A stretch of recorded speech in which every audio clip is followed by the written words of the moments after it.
신약성경 375면 야고보서 5장 13절부터 20절 말씀 우리 다 같이 한 목소리로 함께 읽도록 하겠습니다.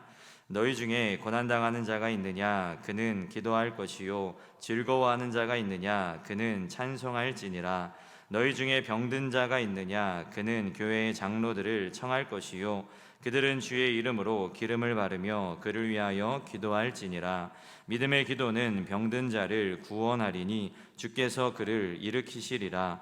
혹시 죄를 범하였을지라도 사하심을 받으리라. 그러므로 너희 죄를 서로 고백하며 병이 낫기를 위하여 서로 기도하라. 의인의 간구는 역사하는 힘이 큼이니라.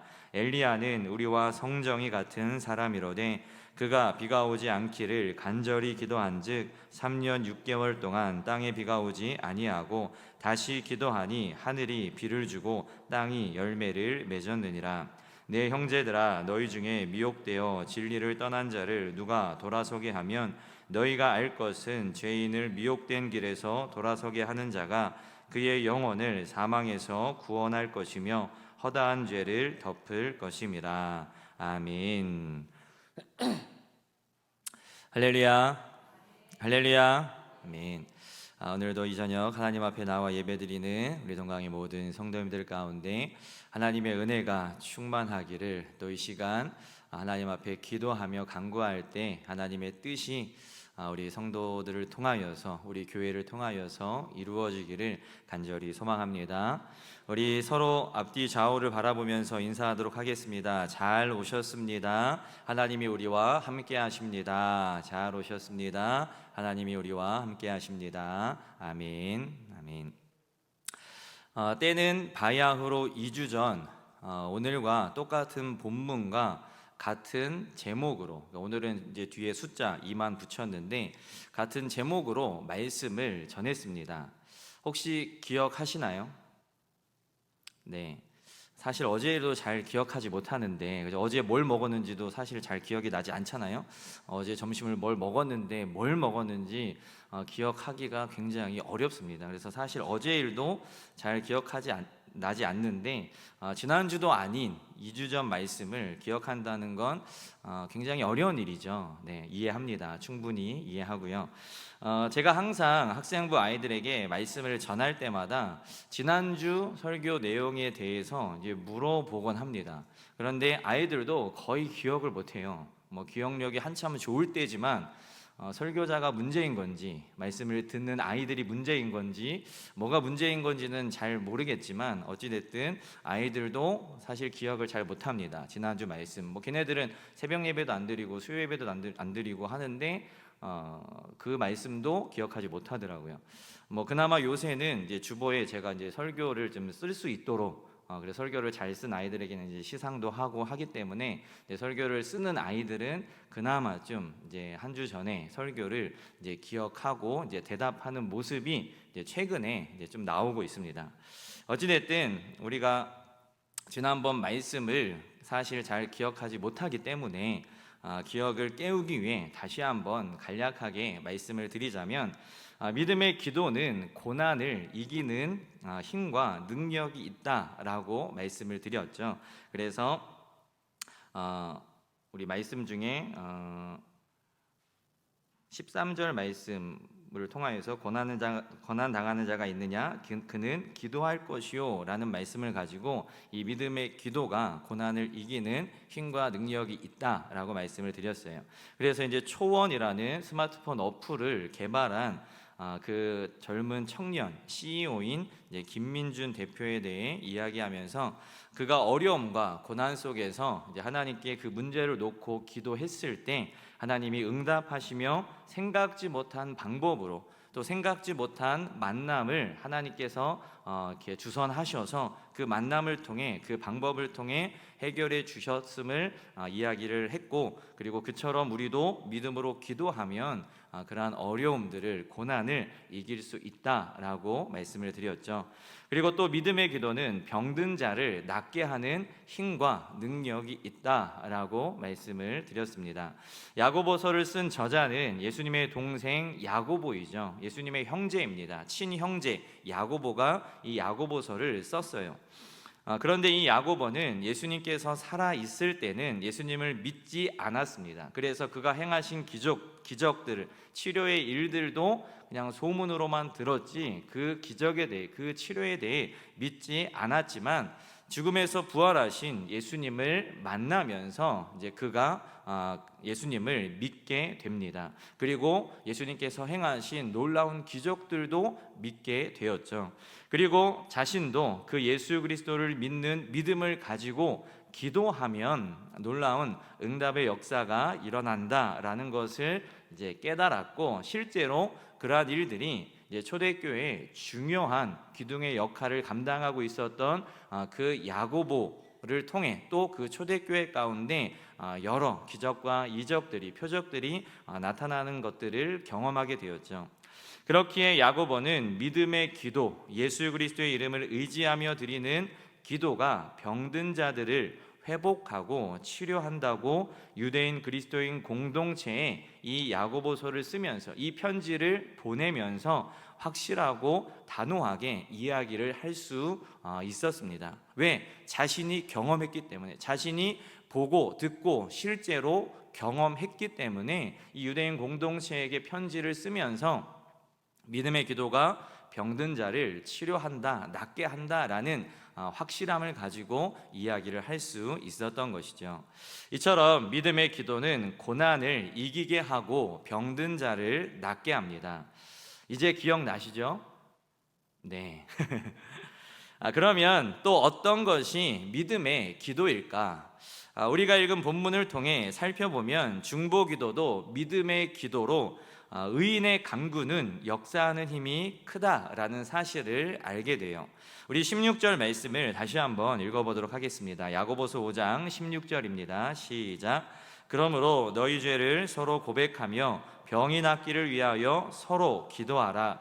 의인의 간구는 역사하는 힘이 큼이니라. 아멘. 야고보는 서로 기도하라, 서로를 위해 중보하라 라고 이야기를 하고 있어요.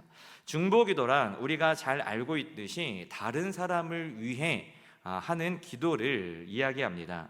중보기도의 대표적인 성경 속에서의 이야기가 바로 모세를 도와 함께 기도한 아론과 훌의 기도이죠. 너무나도 우리가 잘 알고 있는 이야기입니다.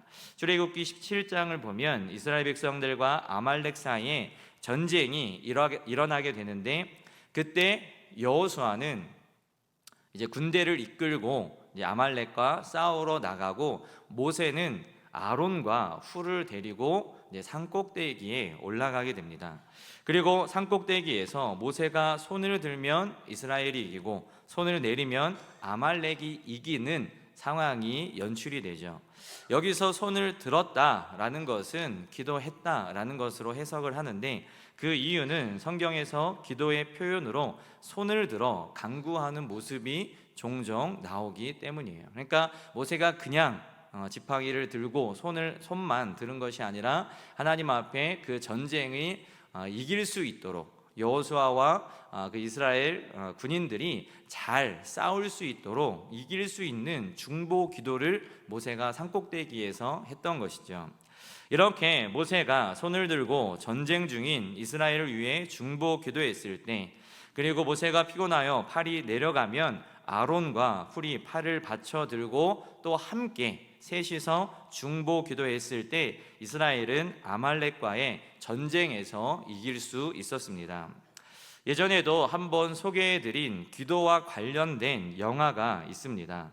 바로 워룸이라는 영화입니다. 제가 예전에 몇 년 전에 한번 이야기를 이제 드렸던 것 같은데, 이 워룸이라는 영화, 한국어 제목은 기도의 힘이라는 이제 한국어 제목을 가지고 있는데, 이 워룸을 한국어로 바로 직역하면 뭐 전쟁의 방, 전쟁실이라는 단어가 되는데, 원래 이 단어의 뜻은 작전실, 전략 회의실이라는 뜻을 가지고 있고, 이 영화에서는 영적 전쟁을 하는 기도의 방을 의미합니다. 그러니까 영적 전쟁을 치르는 기도의 방을 워룸이라고 이제 표현을 한 것이죠. 영화에서는 어느 부동산 중개업을 직업으로 가진 여주인공이 나오는데, 그녀에게는 제약회사를 다니며 그 회사에서 좋은 높은 실적을 올릴 정도로 능력 있고 유능한 남편이 있었고, 또 귀여운 초등학교를 다니는 초등학생 딸 하나가 있습니다. 그런데 이 여주인공은 남편과 사이가 좋지 않은 상태, 이제 소위 권태기라고 말하는 그러한 상태에 있으면서 대화를 하기만 하면 아이가 있든 없든 싸우게 되는, 곧 관계가, 부부의 관계가 깨어지기 일보 직전인 그러한 상태에 있었고, 또 둘 다 너무 바쁘다 보니까, 자기 일들로 인해서 너무 바쁘다 보니까 딸 아이에 대한 관심이 부족하게 되었고, 또 딸은 그런 부모님들에게 서운함을 느끼고 있는, 어떻게 보면 위기의 가정이죠. 위기를 바로 눈앞에 두고 있는, 깨어지기 일보 직전인 그러한 가정 가운데 있었습니다. 그러다 어느 날 여주인공이 부동산 중개일로 집값을 미리 협의하기 위해 클라라라는 집주인 할머니를 만나게 됩니다. 그러니까 그 집을 잘 팔아주기 위해서 이제 클라라라는 이제 할머니를 만나게 되는데, 그리고 그 클라라와의 대화를 통해 기도하는 골방, 영적 전쟁을 치르는 워룸을, 이제 워룸에 대해서 이야기를 듣고 그 워룸을 보게 됩니다. 그리고 주인공도 클라라의 이야기를 통해 다시 하나님께 나아가 기도할 것을 결심하게 되고, 그녀를 따라 자신의 옷장 한 구석을 기도방, 워룸으로 만들고 자신의 부족함과 남편을 위해서, 그리고 남편을 진정으로 사랑해 달라고 가정을 위해 그렇게 기도문을 써서 붙여놓고 기도하게 됩니다. 그리고 외도 직전이었던 그 남편이 회사에서 비리를 저지른 혐의로 해고당해 좌절과 분노에 차있던 그 남편이 자기 아내가 그녀의 기도골방 워룸에서 자신을 위해 진심으로 기도한다는 사실을 발견하고, 이제 그 모습을 보게 되고 그 기도문을 읽으면서 그도 하나님께 기도하며 회개하게 됩니다. 그래서 그 기도를 통해 부부관계가 회복되고, 또 아이와의 관계도 회복되며, 죽었던 가정, 깨어지기 일보 직전이었던 그 가정이 살아나고 회복되는 일들이 일어나게 되는 거예요. 그것이 바로 영화의 내용인데, 이 영화가 주는 교훈은 바로 기도의 능력이죠.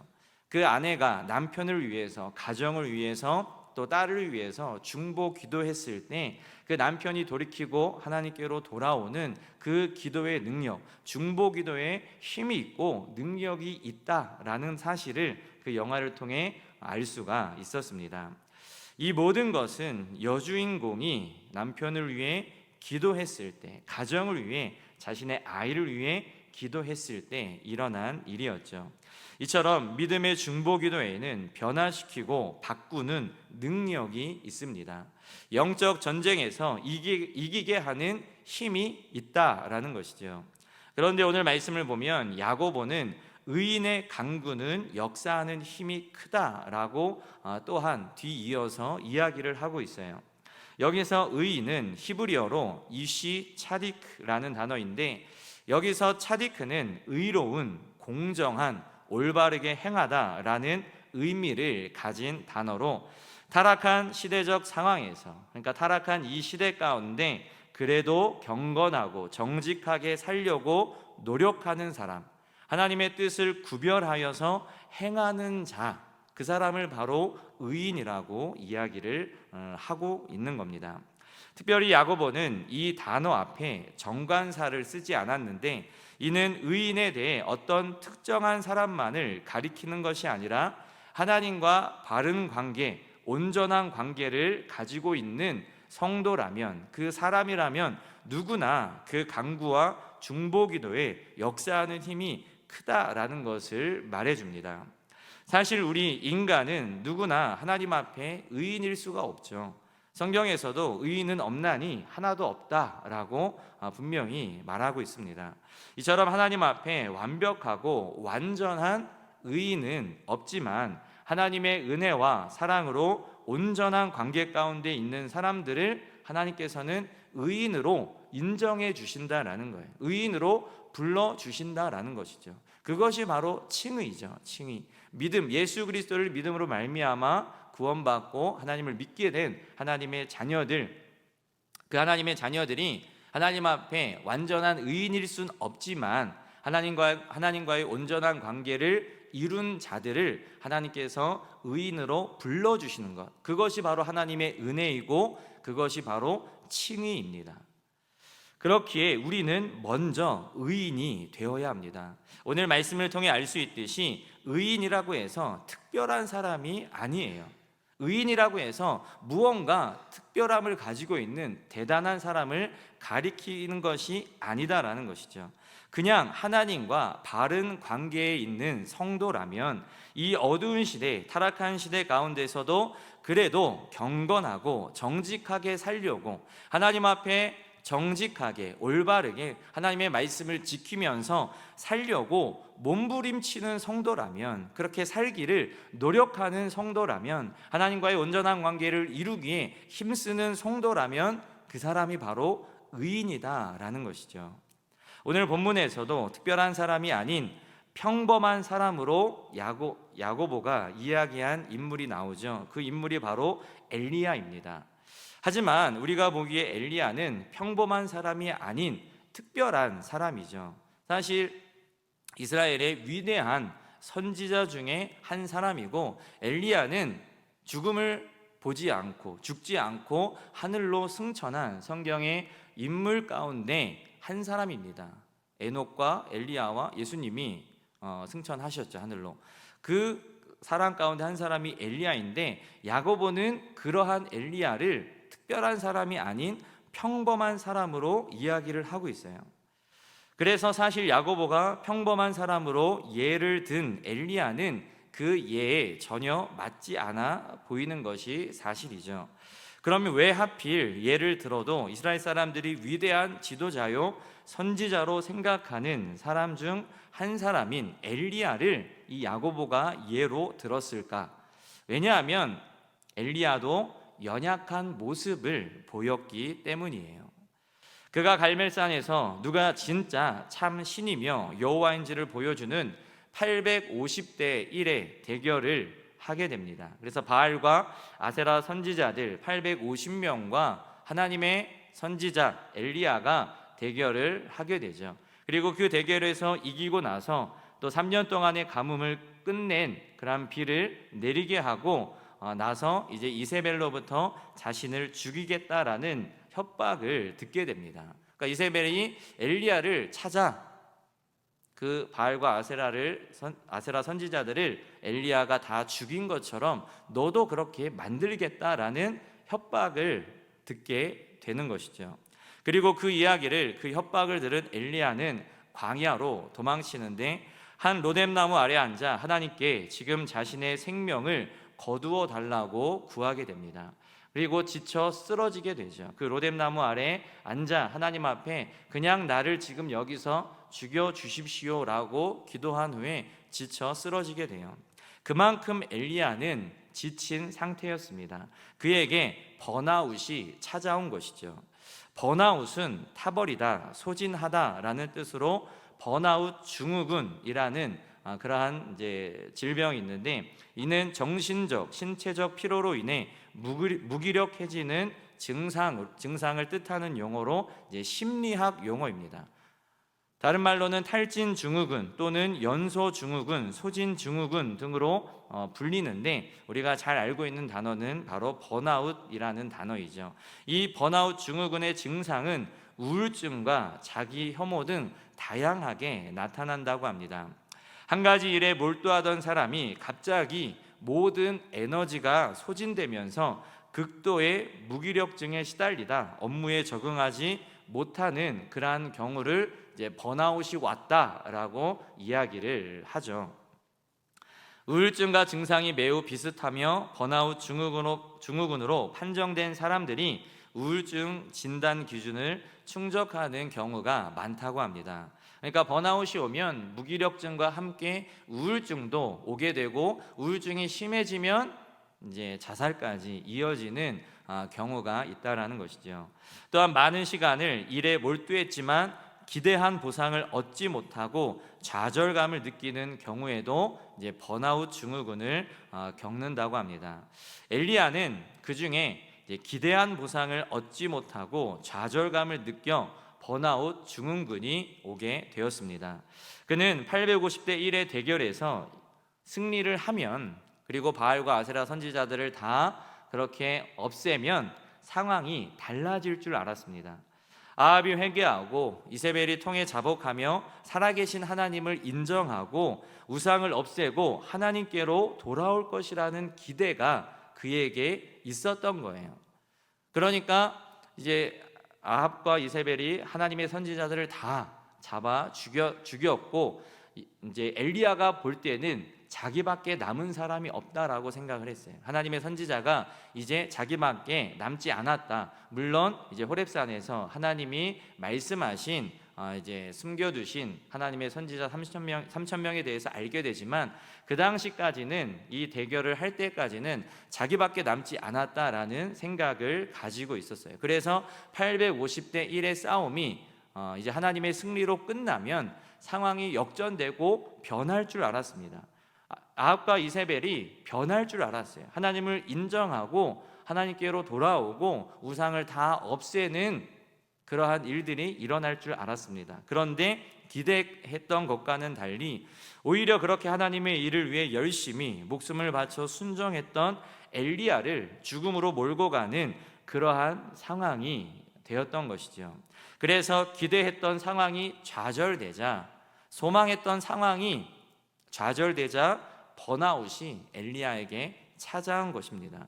그래서 광야로 또 도망치다 보니 몸도 영혼도 마음도 모두 탈진되어서 하나님 앞에 쓰러져 죽기를 간구한 것이죠. 그에게 그러한 우울증과 함께 번아웃이 찾아오게 된 겁니다.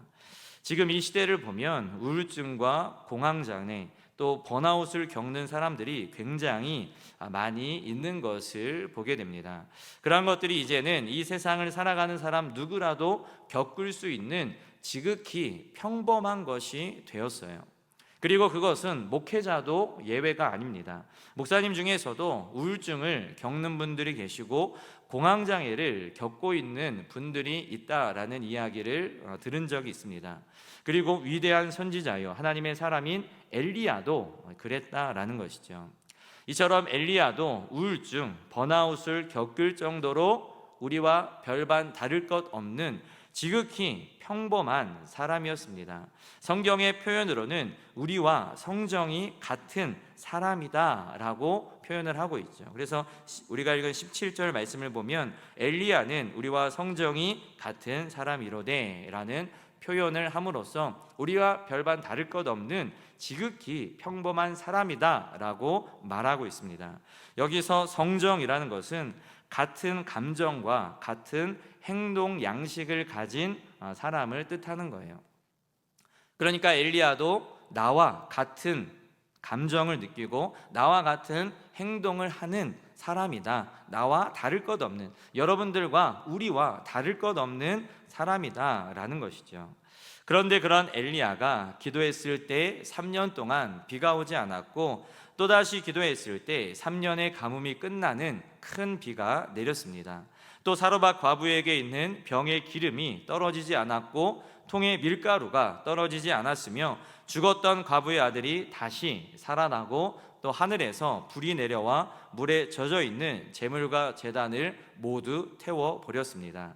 이 놀라운 기도의 응답과 역사가 지극히 평범한 사람, 우리와 다를 것 없는 감정과 행동을 가진 우리와 성정이 같은 사람인 엘리야를 통해 나타났다라는 거예요.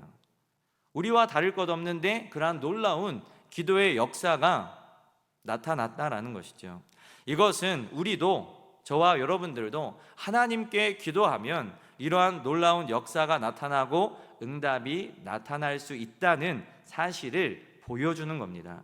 특별한 사람만이 하는 게 아니라 평범한 우리들도, 엘리야와 성정이 같은 우리들도 하나님 앞에 기도하면 엘리야와 같은 응답을, 기도의 역사를 이룰 수가 있다라는 것이죠.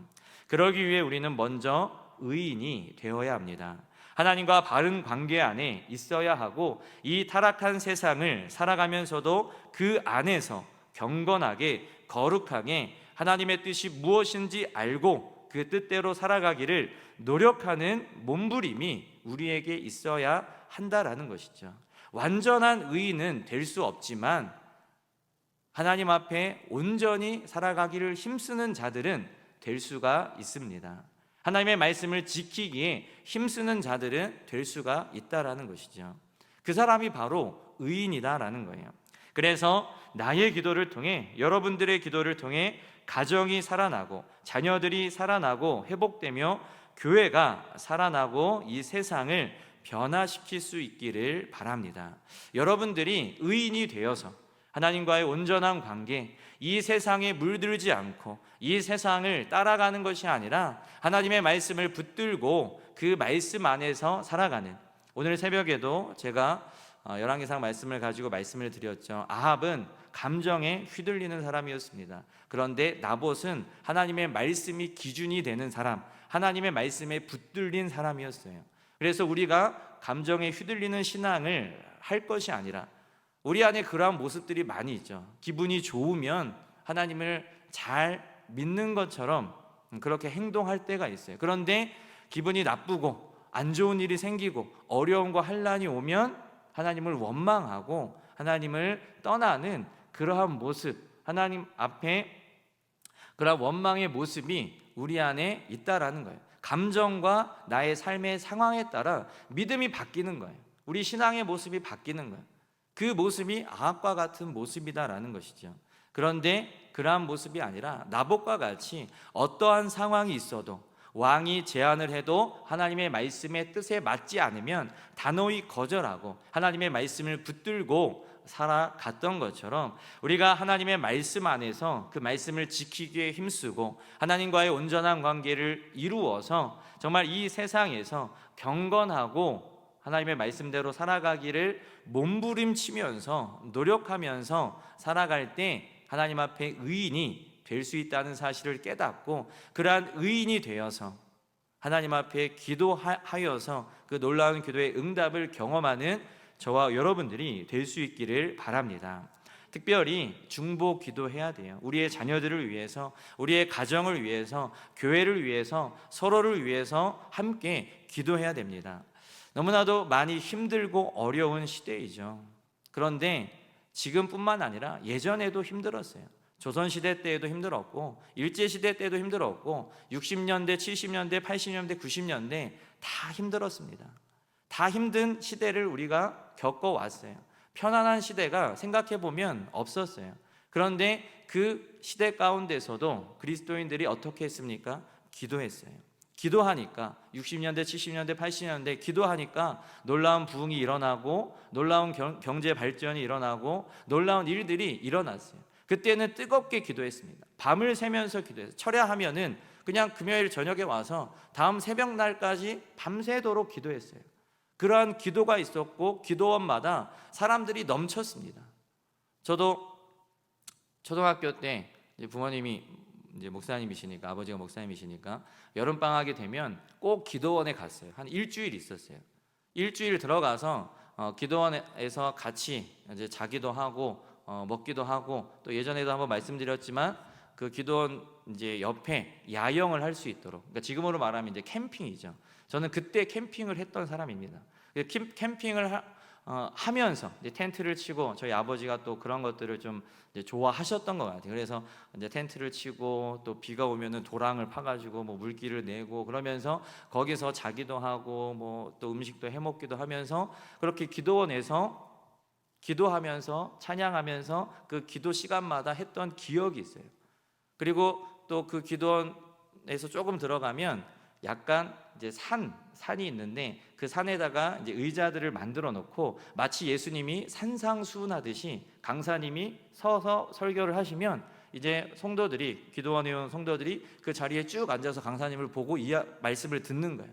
뜨겁게 찬양하고 말씀 듣고, 또 어떤 때는 주차장을 싹 비우고 그 기도원에 꽉 들어찬 성도들이 함께 그 야외에서 더운 날씨임에도 불구하고 막 뜨겁게 빠르게 막 찬양하면서 또 강사님의 말씀을 듣고 기도했던 그러한 기억이 있습니다. 제가 어렸을 때는 그렇게 기도원에 가면 사람들이 항상 있었고 사람들이 항상 넘쳤어요. 그러한 기도가 있었기 때문에 그렇게 힘든 시절을, 어려운 시절을 넘길 수가, 지나올 수가 있었던 것이죠. 지금도 여전히 힘들고 어려운 시대입니다.